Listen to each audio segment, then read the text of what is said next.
This year, the iconic Tiffany Co. is celebrating its 175th anniversary. In honor of this occasion, Tiffany's is featuring some new baubles, bangles, and bling. Rob Ferguson has worked in the luxury business for almost 30-some years. He is the Group Director, Canada West of Tiffany & Company. And it is my pleasure to welcome Rob Ferguson back to Studio 42 Show and tell us more. Thanks, Fanny. Thanks for having me. I'm doing my visualization, and I see me with a big honkin' diamond on my hand, right hand. Exactly. Well, actually, I love your new concept. I think that can be a new pitch for us in terms of meditation diamonds. Yes, why not? Because if I had one of those blinging on my hand, I think I would meditate more easily, don't you? I hope so. I would like to think so. Well, congrats, 175 years before you were born. Yeah. Well, actually, I like the fact that I've been thinking a lot about the 175 years, and I like anything that makes me feel a little bit younger by comparison. Me too. Me too, when the learning curve is still going up, so to speak. But this big diamond, the Tiffany diamond. Right. 128 carats? Exactly. Huh? One of the most legendary, well-known diamonds. It's up there with things like the Hope diamond and the Burton diamond and that sort of thing, because it's just really exceptional. And it's one of those things. It's one of the few things that Tiffany has never had up for sale. It's just such a permanent part of our history and our archives that, and we just sort of use it as an inspiration. And our yellow diamond collections that we've really expanded on, we're sort of using that as a starting point. We used the actual Tiffany diamond and the unique cut of it as a jumping off point for a lot of our new yellow diamond collection. And with our yellow diamonds, we have an unparalleled opportunity. We, I guess about a year and a half ago, developed a relationship with a mine in Australia called the Ellendale Mine, which produces the finest yellow diamonds on the planet. And we currently control over 50% of the yellow diamond inventory in the world. What makes a diamond yellow as opposed to pink or white? Do you know? Well, it's very unsexy. It's nitrogen. It's just the element of nitrogen being introduced into the diamond crystal during its formation, and the degree of nitrogen and the way it's distributed are responsible for the intensity of the color. Well, I was reading that this particular diamond, the Tiffany diamond, was 287 carats when it was born or hatched. Well, that's right. It's one of the things that it's a really funny observation of yours, because a lot of people don't realize that whatever diamond you end up with, you typically lose about 50% of the rough in the cutting process. So if you have a 1 carat diamond, it probably started anywhere between 2 and 3 carats as a rough stone. Yeah. Oh, so mine started a little smaller, my diamond. Yes. Is a yellow diamond more expensive, less expensive? Pink diamond, does it depend on the cut? How do you figure that out? Yeah, it's a tricky question, because it depends on how good of a yellow diamond it is and how good of a white diamond or how good of a pink, because there's relative rating scales for all of them. But yeah, a really good yellow diamond is very, very rare. And then when you get into pinks, blues, greens, purples, reds, they get wildly rare. Sure. Yeah. And then you have to call up the late Richard Burton. This new metal.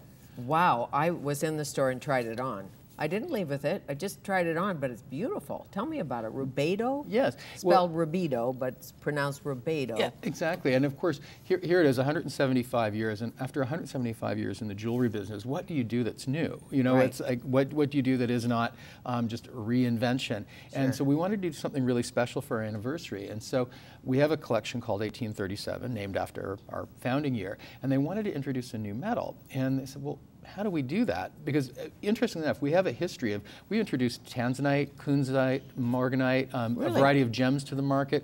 Tiffany helped establish the sterling silver standard in North America. Well, first silver studio was Tiffany's, right? Exactly. Wasn't it like 1850 or something? Yeah, it goes way, way back. So anyway, with that sort of legacy, we thought, well, how do we introduce something that's genuinely new, not just a new design? And so they started working with this metal alloys and sort of combining things together, and they came up with this metal called Rubedo, which has this beautiful, beautiful color. I don't know if you can read there. It's gorgeous. It's a lovely rose color. Well, I'll just try it on. Oh, I didn't think that would take a whole lot of convincing. I'll take all my bling off happily. I love that you're such a good sport. You know, it's difficult for me, and I dieted so that it fit on my wrist. It's perfect. Well, it's the thing that's unique about the metal is that it's incredibly light. It's much lighter than, say, gold. Because some people say, well, why Rubedo versus rose gold? Right. It's lighter. It has some unique properties in terms of it's very strong, but it'll develop a beautiful patina the way that silver does. And it also, price-wise, falls almost exactly halfway between silver and gold because it's such a big jump. Okay, and it says T and Co on it. Of course, gold, silver, copper in one, really. Exactly. And there's the combination of the silver and the Rubedo, and this is the infamous key. Yeah, well, our keys collection was so popular, and it goes back again to history. And I guess about 3 years ago, we introduced a keys collection, which has been insanely popular, and it was inspired by old archival keys. Like Tiffany has made so many, over its history, as you know, we started as a dry goods company, and particularly think about the Gilded Age, like the late 1800s, the turn of the century. We made jeweled boxes and keys, and I mean, we made a sterling silver bicycle for Lillian Russell. I mean, there are all kinds of unusual things. I love the stories. So the archives are a fun place to seek inspiration from. And the Vince Lombardi Trophy. Oh, exactly. All of that. Super Bowl. I'm so happy that I can actually say I've held the Super Bowl without the benefit of having to toss a ball. Of course, or get hit. So that's the key, and the diamond we saw. Yes. I'm afraid to touch that. Security will take me away. Oh, come on, they trust you. Oh, sure. Oh, well, sure. Again, and they'll nail me down. That just sort of nods back to, again, it's the modest version of the Tiffany diamond, because we don't have a lot of 128 carat stones. No, I understand that. And now, the purse selection changing. Is this a Tiffany purse, the bag? Actually, yeah, this is for our summer collection. We just do two collections, a summer and a fall winter, but it's interesting because it's unusual for us to be doing something that's even seasonal, because ours are things that you're meant to have for life, and you can, but this is, of course, the summer version. And here we've got leather, beautiful little strips of leather stitched over linen. And of course, we always have our Tiffany blue somewhere, so it's lined in. Somewhere, not always on the outside, but somewhere. And even Tiffany blue there, and if I open it up, you're going to find some more Tiffany blue inside. Of course you do. So that's why you open it up a lot, because people just know. Has there ever been another Tiffany's color? It's always been this? Yeah, it really has. And I apologize, I can't remember the exact date it was introduced, but it was shortly after our inception. I believe it was 1841 or something that they actually sort of got this color just right. And it's very similar to a robin's egg blue, but it's a really tough color to duplicate, actually. I've had decorators trying to do Tiffany rooms, and they have a really tough time getting the paint right. Sure, I get that. And if your budget is minimal, you can get a Tiffany's luggage tag. Absolutely. Yeah, I think those start under $100, and it is actually a nice alternative to tying a piece of red ribbon to your bag on the luggage carousel. Having a blue leather, Tiffany blue leather tag makes it a little bit easier to recover. But to be really crass, what would that cost? That yellow diamond. That particular one is $385,000. And that's sort of in the middle of the range for a 4 carat like that. They could go higher. They could go a little lower. That's 4 carats, you say? Yeah, just over 4. And it's one stone with some little ones around. Exactly, and it's not that we're trying to load it up with extra diamonds, but it's always nice if you've got a couple of rows of white diamonds around the yellow. It just punctuates. It really shows that yellow effectively. And the interlocking pendant on the chain. Yeah, around 1400, something like that. Yeah, and that has some of the Rubedo and the silver, but it's got a beautiful motion to it. And this is a long chain too. It can be shortened, so this can be worn sort of down mid-torso. Of course it can. Yes. And it's not unisex necessarily, but I guess if you were a hip-hop guy, exactly, you could work it. Exactly, and we owe a debt of gratitude to the hip-hop crowd for bringing diamonds back to men. So. I understand that. Of course you do.